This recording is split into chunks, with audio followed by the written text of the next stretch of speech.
네, 여러분 안녕. 경제 용어 너무 어렵고 복잡하시죠? 안 그래도 경제는 어렵게 느껴지는데 이 경제신문을 좀 읽어보려고 하면 생전 처음 들어본 용어들이 막 여기저기 등장해서 이 용어들을 따로 정리하고 공부하느라 시간이 훌쩍 지나가 버린 분들 많으실 거예요. 아, 이놈의 경제 용어 때문에 경제신문을 좀 읽어보려고 해도 이거를 끝까지 하지 못하고 중간에 포기하시는 분들도 굉장히 많습니다. 그래서 저 같은 경우에는 뭐 경린이 분들이나 경제 초보 분들에게 너무 경제 용어를 완벽하게 외워서 이해하고 이런 것들에 스트레스 받아 하기보다는 경제신문을 읽으면서 그런 뉘앙스들을 파악하는 연습을 해보라고 말씀을 드리고 있기는 하거든요. 하지만 우리가 영어를 잘하기 위해서는 결국에는 영어 단어를 많이 알아야 되는 것처럼 우리가 경제신문도 재밌게 또 술술 읽기 위해서는 기본적으로 경제 용어를 잘 알아야 됩니다. 그래서 앞으로 일주일에 한 번씩 여러분과 함께 경제 용어에 대해서 공부해 보려고 해요. 제가 다양한 예시를 들면서 경제 용어에 절대 스트레스 받지 않게끔 쉽고 재미있게 알려드릴 예정이거든요. 우리가 이렇게 같이 경제 용어를 공부하면서 내가 배웠던 경제 용어가 경제신문에 딱 나왔을 때 이 경제 이슈를 파악하는 게 훨씬 더 수월해지는 것을 느끼실 수 있을 거예요. 그럼 경제 용어 첫 번째 시간 지금 바로 시작할게요. 첫 번째로 배워볼 용어는 바로 체리피커입니다. 체리피커. 체리피커가 뭘까요? 저 같은 경우에는 케이크를 먹을 때 진짜 싫어하는 사람 유형 중 하나가 케이크는 정작 안 먹으면서 그 위에 있는 막 초콜릿이나 체리나 막 과일이나 이런 거 쏙쏙 빼먹는 친구들 진짜 너무 싫거든요. 마찬가지로 체리피커는 기업의 상품이나 서비스를 정작 구매하지 않으면서 본인의 실속만 차리는 소비자를 뜻합니다. 우리도 잘 생각해보면 체리피커 같은 행동을 한 적이 꽤 많을 거예요. 저 같은 경우에는 작년에 그 카카오톡에서 무슨 플러스 친구 추가를 하면 한 달 동안 카카오톡 이모티콘을 무료로 해준다는 그 이벤트를 한번 신청을 한 적이 있었거든요. 그래서 한 달 동안 카카오톡 이모티콘을 막 무제한으로 정말 잘 썼어요. 그러다가 이 한 달이라는 기간이 거의 끝나갈 때쯤에 카톡으로 또 알람이 하나가 왔습니다. 결제 카드를 등록을 하면 한 달을 더 무료로 쓸 수 있도록 해준다는 거예요. 그렇게 저는 2달을 카카오톡 이모티콘을 막 무료로 무제한으로 막 썼습니다. 그리고 결제일이 다가오는 날 저는 카드 등록을 취소했어요. 그렇게 저는 2달 동안 카카오톡 이모티콘을 무료로 잘 쓰고 정작 결제 카드 등록은 취소는 했는데 아무리 생각해도 제 행동이 너무 체리피커 같은 거예요. 그래서 친구한테 이거를 얘기하면서 나 너무 체리피커 같지 않냐 이렇게 얘기를 했더니 친구가 그거는 체리피커 같은 게 아니라 너는 체리피커가 맞아 이렇게 얘기를 했던 경험이 있습니다. 아마 여러분도 잘 생각해보면은 이런 비슷한 경험을 한 번쯤은 해본 적이 있을 거예요. 이 체리피커라는 용어는 경제신문에 엄청 자주 나오는 용어거든요. 체리피커 꼭 기억해주세요. 두 번째 경제 용어는 바로 포이즌 필입니다. 포이즌 필. 포이즌 필이 무슨 뜻일까요? 단어만 들었을 때는 아직 감이 잘 안 오시죠? 이 포이즌 필이라는 단어는 최근에 일론 머스크가 트위터를 인수하면서 나왔던 경제 용어인데요. 일론 머스크가 트위터의 지분을 막 이제 매입을 하기 시작하면서 어느 날 본인의 트위터에 나는 트위터를 인수하겠다 이렇게 글을 올렸습니다. 이렇게 글을 올리니까 트위터 입장에서는 트위터 둥절하겠죠. 아니 갑자기 일론 머스크가 우리 회사 지분을 막 매입을 한 다음에 트위터를 인수하겠다 이렇게 글을 올리니까 트위터 입장에서는 굉장히 당황스럽습니다. 그러면서 트위터가 이렇게 얘기를 했어요. 어떤 개인이나 집단이던 우리 회사의 지분 15% 이상을 매입하면 포이즌 필이 발동됩니다.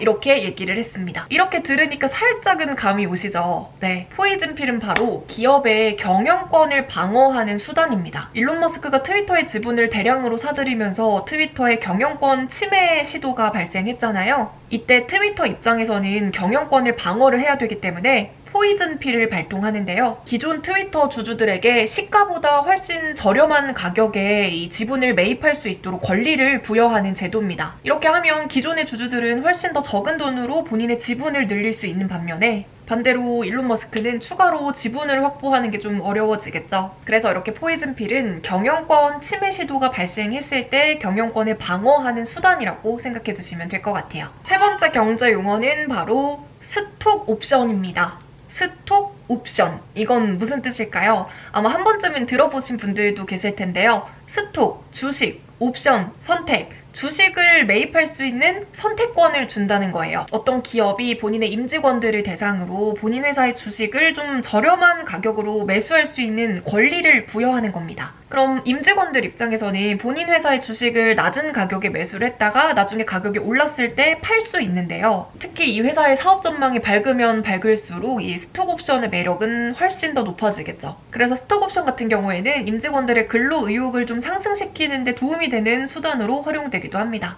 이 스톡옵션으로 대박이 난 사람을 한 명 소개를 해드리자면요. 김효섭 대표인데요. 이 김효섭 대표는 크래프톤에 재임하던 시절에 스톡옵션으로 41,500주를 받았습니다. 그 당시에 행사 가격이 1,003원이었거든요. 그렇게 1,003원으로 41,500주를 받았고 퇴사를 하면서 매도를 했대요. 그런데 매도 당시 주가가 얼마였냐면 46만 9천 원이었습니다. 일주에 1,000원 정도에 사서 일주에 46만 9천 원에 매도를 한 거예요. 그래서 이 김 대표가 얻었던 스톡옵션 행사 이익은 무려 198억 9천만 원 가량이라고 합니다. 자, 네 번째로 알아볼 경제 용어는 바로 자이언트 스텝입니다. 자이언트 스텝. 이 자이언트 스텝은 최근에 경제신문에서 엄청 자주 나오는 용어 중에 하나인데요. 말 그대로 자이언트, 거대한, 스텝, 단계, 거대한 단계라는 뜻입니다. 미국의 연준에서 금리 인상의 강도를 나타내는 말인데요. 이 자이언트 스텝은 베이비 스텝, 빅 스텝, 그 다음에 자이언트 스텝 이렇게 3단계로 나뉩니다. 그래서 베이비 스텝은 금리를 좀 베이비, 약하게 올린다는 뜻이고요. 빅 스텝은 조금 더 강하게, 자이언트 스텝은 엄청나게 금리를 올리겠다 이런 뜻입니다. 그럼 도대체 어느 정도로 금리를 인상하느냐? 베이비 스텝은 금리를 0.25% 올린다는 뜻이고요. 빅 스텝은 0.5%, 자이언트 스텝은 0.75% 올린다는 뜻이에요. 따라서 베이비 스텝에서 자이언트 스텝으로 갈수록 연준이 공격적으로 금리를 인상한다는 뜻이기 때문에 증시에는 당연히 악재로 작용합니다. 다섯 번째로 알아볼 경제 용어는 바로 배불런 효과입니다. 배불런 효과. 이게 무슨 뜻일까요?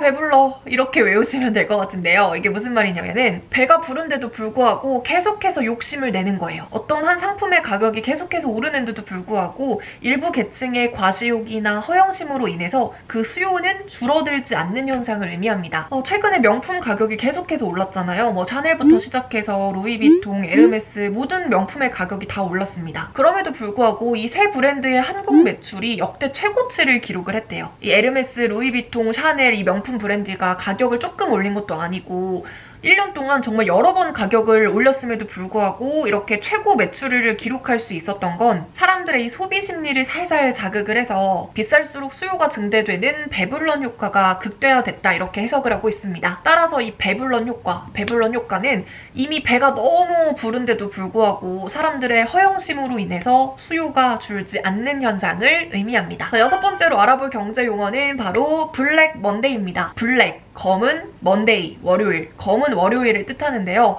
우리나라에도 그 블랙데이라고 해서 짜장면 먹는 날이잖아요. 솔로들이 짜장면을 먹는 날인데요. 아무래도 이제 블랙이 들어가는 만큼 그렇게 좋은 뉘앙스는 아니다 이렇게 예상을 해볼 수 있는데 아니나 다를까 이 블랙 먼데이는요. 1987년 10월 19일 월요일로 거슬러 올라갑니다. 1987년 10월 19일 월요일 이때는 도대체 무슨 일이 있었던 걸까요? 이날 뉴욕 증시에서 다우지수가 하루 만에 주가가 22.6%나 빠졌어요. 아니 무슨 개별 종목도 아니고 다우 지수 자체가 22% 넘게 빠졌다는 건 엄청난 대폭락이거든요. 그래서 이렇게 1987년 10월 19일 월요일 다우 지수가 22.6%나 빠지면서 역대급 대폭락을 기록했고 정말 전 세계가 경악을 했습니다. 그래서 아직까지도 월요일만 되면 국내 증시도 블랙먼데이, 코스피가 2700선 깨져 미국의 금리 인상과 러시아 우크라이나 전쟁 여파의 블랙먼데이 이런 식으로 기사가 계속해서 나옵니다. 자, 그럼 앞으로 여러분도 월요일 기사를 한번 유심히 살펴보세요. 정말 심심치 않게 블랙 먼데이라는 제목의 기사를 확인할 수 있을 겁니다. 자, 일곱 번째로 알아볼 경제 용어는 바로 치킨 게임입니다. 치킨 게임. 이게 무슨 뜻일까요? 이 치킨 게임도 경제신문에서 진짜 많이 나오는 용어 중 하나거든요. 이것도 꼭 알아두셔야 돼요.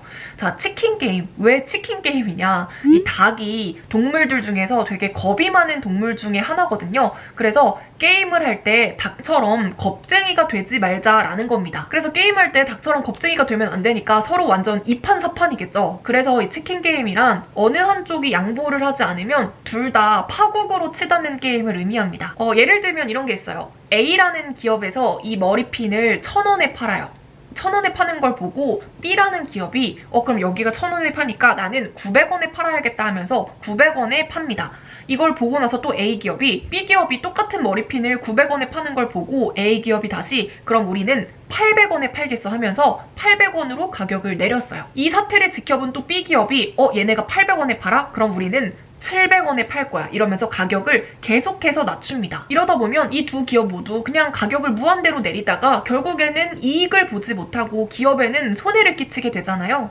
이런 것도 치킨 게임의 일종이고요. 그리고 치킨 게임의 두 번째 예시로는요. 지금 전쟁을 계속해서 진행하고 있는 러시아 그리고 이 러시아를 제재하는 서방 국가가 서로 치킨 게임을 하고 있다라고 볼 수도 있습니다. 러시아는 우크라이나에 대한 전쟁을 계속해서 진행 중에 있고 또 서방 국가들은 이 러시아를 제재하기 위해서 각종 경제 제재를 가하고 있잖아요. 하지만 서방 국가들이 러시아에 대해서 경제 제재를 하고는 있지만 이게 러시아에게만 피해를 끼치는 게 아니라 서방 국가 역시 그대로 직격탄을 맞고 있기 때문에 이 둘이 양보를 하지 않으면 결국에는 둘 모두 파국으로 치닫을 수 있는 게 바로 치킨 게임입니다. 이 치킨 게임은 진짜 자주 나오는 용어니까 꼭 알아두시길 바랄게요. 자, 8번째로 알아볼 경제 용어는 바로 풍선 효과입니다. 풍선 효과. 풍선 효과가 무슨 뜻일까요? 제가 집에 풍선이 없어서 이렇게 비닐봉지를 가져왔는데요. 풍선이라고 생각해 볼게요. 이 풍선을 제가 이렇게 한쪽을 쭉 눌렀어요. 이렇게 한쪽을 쭉 누르면 여기가 들어가는 대신에 이쪽이 이렇게 튀어나오잖아요. 마찬가지로 한쪽 부분에서 문제를 해결하면 또 다른 부분에 문제가 새롭게 발생하는 현상을 바로 풍선 효과라고 부릅니다. 여기를 해결하면 여기에 문제가 생기고 여기를 해결하면 여기에 문제가 생기고 이렇게 계속해서 한쪽을 해결하면 한쪽에 문제가 생기고 이런 현상을 의미하는 거죠. 이 풍선 효과라는 경제 용어는 주로 부동산과 관련해서 많이 등장하는데요. 예를 들면 강남의 집값이 너무 오르니까 강남 집값을 잡기 위해서 재건축 아파트의 규제를 강화합니다. 자, 이렇게 되면 또 다른 문제가 생겨요. 어떤 문제가 생기냐? 이 강남의 수요가 갑자기 일반 아파트로 몰리기 시작합니다. 아, 강남 규제해? 그러면 우리 강남 말고 다른 아파트 한번 찾아보자 이러면서 일반 아파트로 수요가 몰리는 거죠. 이렇게 강남을 규제했더니 갑자기 일반 아파트의 집값이 치솟아 오르는 현상을 빗대서 말하는 게 바로 풍선 효과예요. 그래서 여러분도 부동산과 관련한 기사 몇 개를 조금 더 찾아보면 이 풍선 효과라는 경제 용어가 사용된 기사들이 정말 많을 거예요. 뭐 이런 것도 있었어요. 중소형 아파트의 공급이 줄어드니까 오피스텔 청약 경쟁률이 높아진다. 이런 것도 풍선 효과의 일종이죠. 그래서 여러분도 오늘 부동산과 관련한 경제 기사를 찾아보면서 그 안에서 풍선 효과라는 경제 용어가 있는지도 함께 찾아보시면 좋을 것 같아요. 자, 9번째로 알아볼 경제 용어는 바로 쌍둥이 적자입니다. 쌍둥이 적자. 이거는 뭐 경제 용어에서도 약간 감을 잡을 수 있는데요. 쌍둥이, 뭔지는 모르겠지만 일단 두 개가 동시에 적자가 발생했구나 이렇게 한번 생각을 해볼 수 있겠습니다. 그렇다면 이 두 개, 어떤 것과 어떤 것이 동시에 적자를 기록한 걸까요? 바로 무역수지와 재정수지가 동시에 적자를 기록한 것을 쌍둥이 적자라고 합니다. 그렇다면 우리는 또 무역수지는 뭐고 재정수지는 뭐지? 이렇게 궁금하신 분들도 있잖아요. 제가 또 설명드릴게요. 자, 무역수지는 말 그대로 무역이에요. 어떤 한 나라의 총 수입과 총 수출의 차이를 말하는 게 바로 무역수지입니다. 그래서 총 수출이 총 수입보다 많으면 무역수지 흑자고요. 총 수입이 총 수출보다 많으면 무역수지 적자라고 말하는 거예요. 자, 그렇다면 두 번째로 재정수지는요. 말 그대로 정부가 걷어들이는 재정의 수입과 지출의 차이를 의미해요. 재정 수입이 재정 지출보다 많으면 재정 흑자고요. 반대로 재정 지출이 재정 수입보다 많으면 재정 적자입니다. 이 무역수지, 재정수지를 너무 어렵게 생각할 필요가 없어요. 우리 똑같이 월급을 생각해보면 쉽습니다. 내가 번 돈보다 더 많이 쓰면 당연히 적자고요. 내가 번 돈에 비해서 덜 쓰면 당연히 흑자죠. 마찬가지로 무역수지와 재정수지 역시 들어온 돈과 나가는 돈이 플러스냐 마이너스냐에 따라서 흑자와 적자를 결정하는 겁니다. 그래서 쌍둥이 적자를 다시 한번 정리를 해보자면 무역수지와 재정수지가 동시에 적자를 나타내는 현상, 이게 바로 쌍둥이 적자입니다. 네, 마지막으로 10번째 경제 용어는 바로 메타노믹스입니다. 메타노믹스. 메타노믹스란 뭘까요? 사실 뭐뭐노믹스라는 말이 참 많아요. 이코노믹스의 합성어인데 와이노믹스, 토크노믹스, 오늘 배워볼 메타노믹스, 굉장히 뭐뭐노믹스 이런 말들이 정말 많아요. 그 중에서 오늘은 굉장히 자주 쓰이고 있는 메타노믹스에 대해서 공부해 볼 거예요. 메타노믹스 약간 눈치채신 분들도 있을 텐데요. 메타노믹스에서 메타는 메타버스를 의미하고 있고요. 노믹스는 당연히 이코노믹스입니다. 그래서 메타버스와 경제학의 합성어인 가상경제를 뜻하는 게 바로 메타노믹스예요. 이 메타버스를 공략하는 기업들이 많아지면서 뭐 메타노믹스 인프라 구축의 속도를 낸다, 메타노믹스 시대를 선도한다 등의 기사들이 많이 나오고 있거든요. 그래서 이 메타노믹스라는 경제 용어도 꼭 기억해주세요. 네, 이렇게 오늘 10가지 경제 용어를 공부해봤는데 여기서 어려운 거 있으셨나요? 하나도 없으셨죠? 벌써 우리 오늘 10가지 경제 용어를 다 배운 거예요. 그러면 우리가 확실하게 공부를 했는지 한번 복습을 해보도록 할게요. 제가 정답은 따로 말씀드리지 않겠습니다. 자, 첫 번째, 배블런 효과는 무엇일까요? 두 번째, 무역 수지랑 재정 수지가 동시에 적자를 내는 현상은 무엇일까요? 기업의 상품이나 서비스는 구매하지 않으면서 본인의 실속 차리기에만 관심을 두는 소비자를 칭하는 말은 무엇일까요?